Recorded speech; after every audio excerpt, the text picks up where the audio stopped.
Y vamos a darle una mirada también al contexto internacional. Veamos qué sucede en el mundo y por ello nosotros hemos invitado a José Rocabado que nos acompaña hoy en los estudios. ¿Cómo está, José? Bienvenido. Gabriela, muy buenas noches, un placer nuevamente estar junto con usted. Mire, vamos a abordar algunos de los temas y uno está relacionado a un poco más de 3 meses del gobierno de Donald Trump. Esto ha tenido varias aristas. Tema del muro, el tema de lo sucedido con Siria, la política que ha cambiado, por ejemplo, en la relación con otros países, Rusia, Cuba, no sé, son tantos elementos, pero se venía pensando y hablando de un candidato en su momento tan impredecible, ahora como presidente, ya en ejercicio, también con el mismo escenario. ¿Cuál es su lectura? Bueno, muchas gracias. En realidad Trump está empezando su gobierno, apenas lleva 3 meses de gobierno, no ha hecho ningún viaje internacional, por ejemplo. Ujú. Él ha recibido, obviamente, presidentes dentro de su país, han llegado varios presidentes, entonces, digamos, pero no ha tenido, esa es una señal interesante porque está planteando que más o menos va a gobernar desde la casa.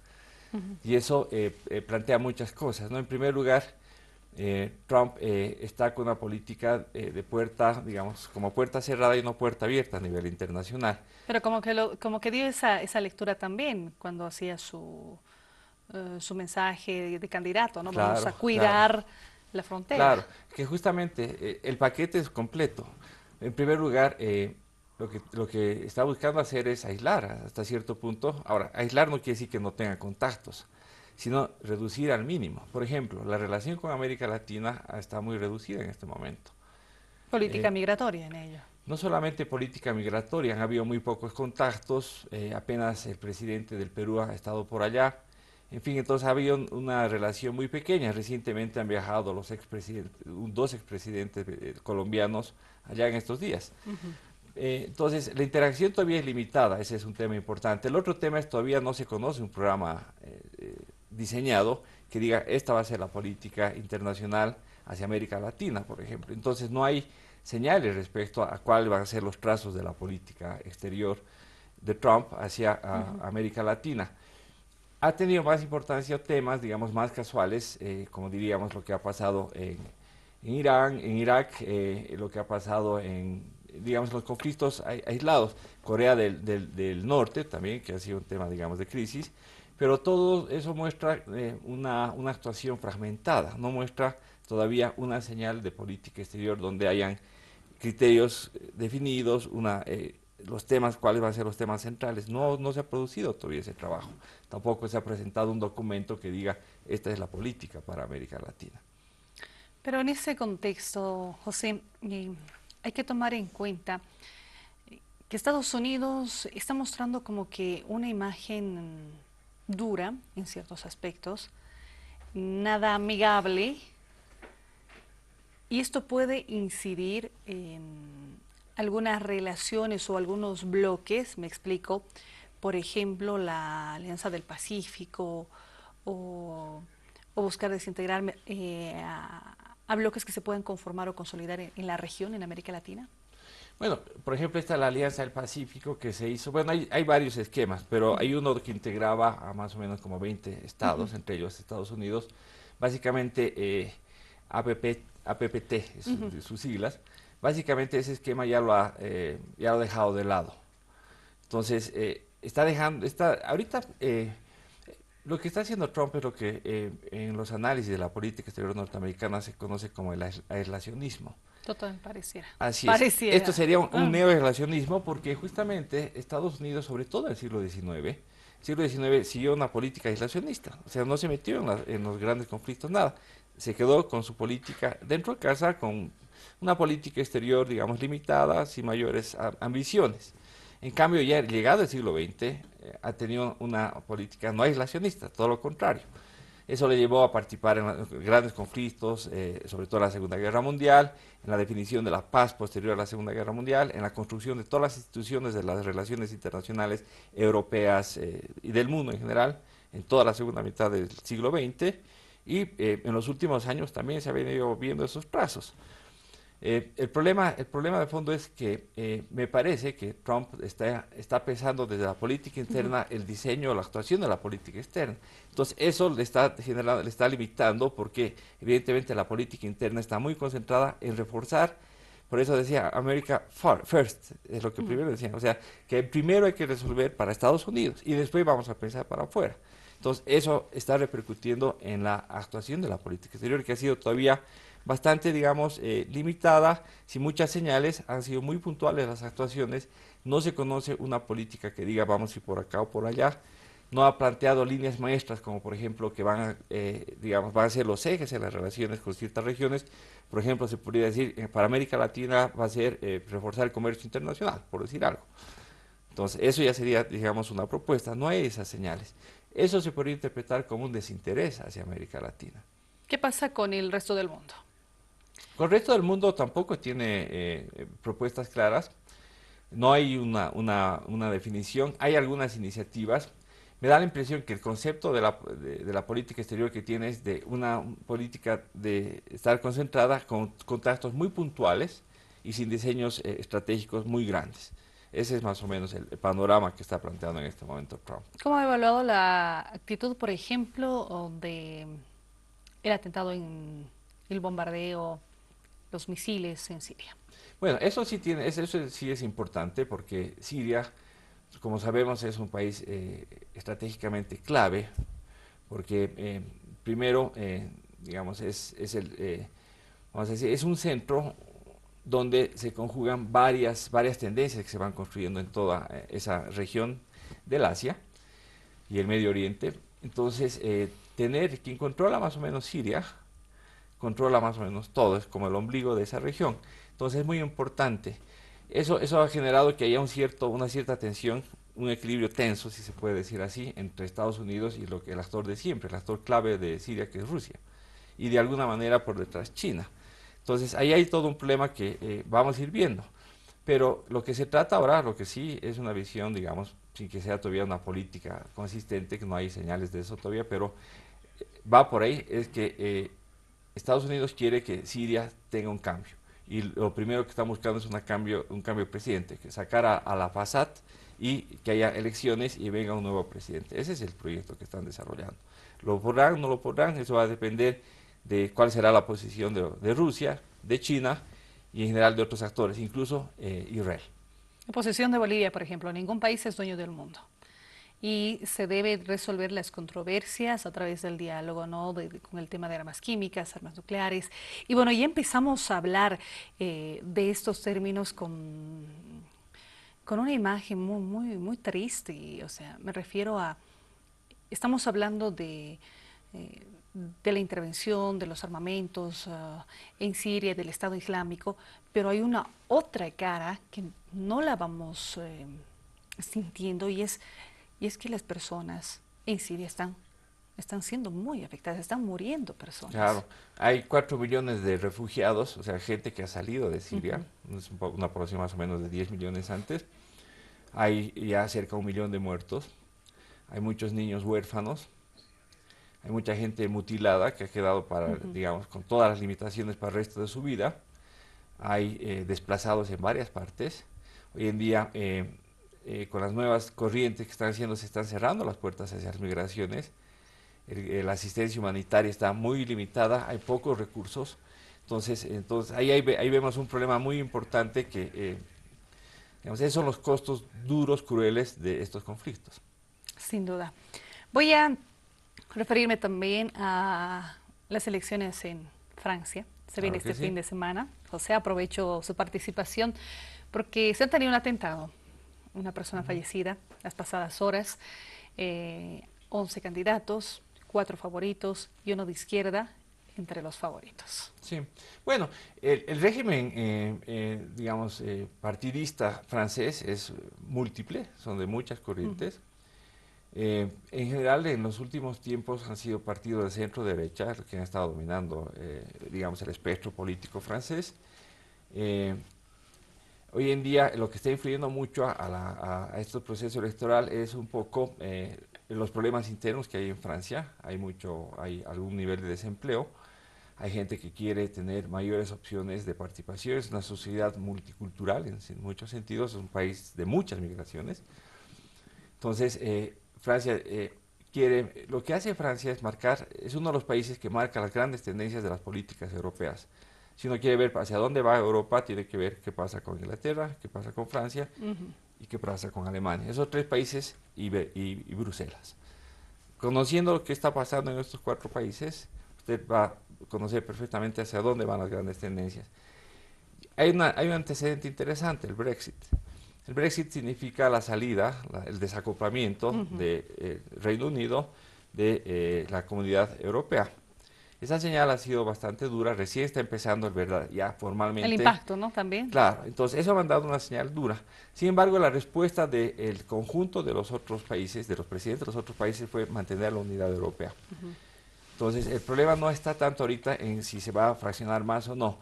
Habrá que ver primero quiénes lleguen. Si, por ejemplo, llega la señora Le Pen, que es una persona que dice que sí, nosotros también nos vamos a salir de la Unión Europea, y realmente llegar si es gobierno, a encauzar eso, ya empezaría a dudarse del futuro de la Unión Europea. Como que tiene miedo en este momento, como Es que un es un de los escenario. temores. Es Claro, un escenario. claro, porque va a ser este proceso electoral va a ser un test, básicamente, para ver hacia dónde están yendo las tendencias europeas.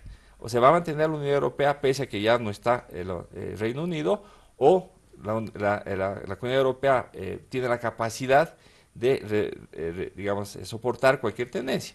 Ahora veremos cuánto será la consistencia. El problema, ¿cuál es? Que en este momento hay una fuerte corriente de una derechización en todo el mundo. No solamente, estamos viendo en varias regiones, Latinoamérica está muy claro, en Europa también está muy claro, y cada vez se van fortaleciendo más estas corrientes, y quien está dando, digamos, las señales más fuertes es Estados Unidos. Sabemos que este gobierno es bastante ortodoxo, bastante orientado hacia un lado conservador, hacia la derecha. Entonces, eso está influyendo mucho. Entonces, ahorita hay muchas señales a nivel internacional de una tendencia hacia una creciente derechización. ¿Qué significaría para la Unión Europea una salida de Francia? Pues Francia es un actor clave, ya se ha salido uno, que es el Reino Unido, Gran Bretaña. El otro gran actor es Francia y el otro gran actor es Alemania. Digamos, económicamente son los tres pilares de este país fundamentales. Ya uno, digamos, se ha salido. Si pretenden que Francia salga, sí pondría, no en cuestión, pero generaría una semicrisis, una primera crisis para el futuro europeo. Esa sería la consecuencia, pero veremos, todavía no nos adelantaremos, pero sí, el hecho de que un país como Francia ya se salga, ya todos los otros países empezarían a pensar. Ahora, lo preocupa, digamos, en todo esto lo interesante es que sí hay una tendencia hacia, el escenario político está moviendo más hacia la derecha. En Francia, miren, en Francia que siempre ha tenido una posición también de derecha. No? Variable, digamos, en los últimos pero gobiernos... no muy variable, o sea, con tintes de repente, pero no. Sí, no digamos, no ha sido una derecha extrema, pero es una derecha europea, como se entiende, ¿no? Una derecha europea. Exacto. Lo más probable es que se dé una segunda vuelta, ¿no? Sí, seguro. Va a haber una segunda vuelta. Las encuestas que está mostrando la prensa muestran un empate, digamos, entre los cuatro candidatos, entonces se va a ir a una segunda vuelta. Y ahí ya veremos, pero veremos. Primero, hay que ver primero cómo se vota en esta primera elección, y ya eso va a dar pautas para ver hacia dónde podría orientarse esa definición política. Pero es importante, va a repercutir. Hemos hablado del contexto internacional, de algunos puntos y cómo se viene desarrollando también el mundo. Vamos con Sandra, tiene preguntas en Santa Cruz. Sandra, adelante. Muchas gracias, buenas noches, don José. Tenemos consultas desde Santa Cruz. Y bueno, a mí me gustaría hablar un poco en términos económicos, ¿no es cierto? Es decir, ¿qué representa este contexto internacional en términos económicos, tanto para las potencias, para las grandes potencias, como para los países pobres? ¿Qué pasa, por ejemplo, con los millones y millones de inmigrantes que salen a buscar mejor vida a estos países, donde ahora se ve este floreciente nacionalismo, es decir, esto de cerrar mis puertas y ahora todo es para nosotros, no me interesa lo que está sucediendo afuera, lo hemos visto con el Brexit, lo hemos visto con Estados Unidos, se ha visto en muchos países también de Europa que ha como recrudecido tal vez incluso hasta el racismo, ¿no es cierto? Eso de que nos están quitando los trabajos. Es decir, ¿cómo queda esta parte económica? ¿Se va a ir frenando tal vez la migración? ¿Qué va a pasar en los países más pobres que ya no puedan salir las personas a otros países? El tema de las remesas y todo aquello. ¿Y qué va a pasar también con las potencias? ¿Son necesarios los inmigrantes para las potencias? Es decir, ¿son parte de esta riqueza que tienen estos países? Bueno, a ver, por una parte Estados Unidos ha mostrado con su proyecto de America First, que han llamado, o sea, primero Estados Unidos, en otras palabras. O sea, ¿eso qué significa? Que Estados Unidos se va a dedicar a fortalecer su economía, por eso viene lo del muro, etcétera, para evitar que entre migrantes y todas aquellas cosas, y fortificar su economía. En un mundo como hoy, donde se habla de globalización, de una economía global, etcétera, etcétera, no tiene sentido aislarse. Entonces, más bien se necesita abrirse. El problema básico de Estados Unidos en este momento, cuando se discuten estos temas, es cuán competitivo es Estados Unidos para estar en el mercado mundial. Estados Unidos, sin duda alguna, es un país que tiene una alta capacidad competitiva, es un sector punta, digamos, en muchos sectores de la economía. Particularmente yo destacaría los sectores de alta tecnología, los sectores de mucho conocimiento, que es donde más se está trabajando.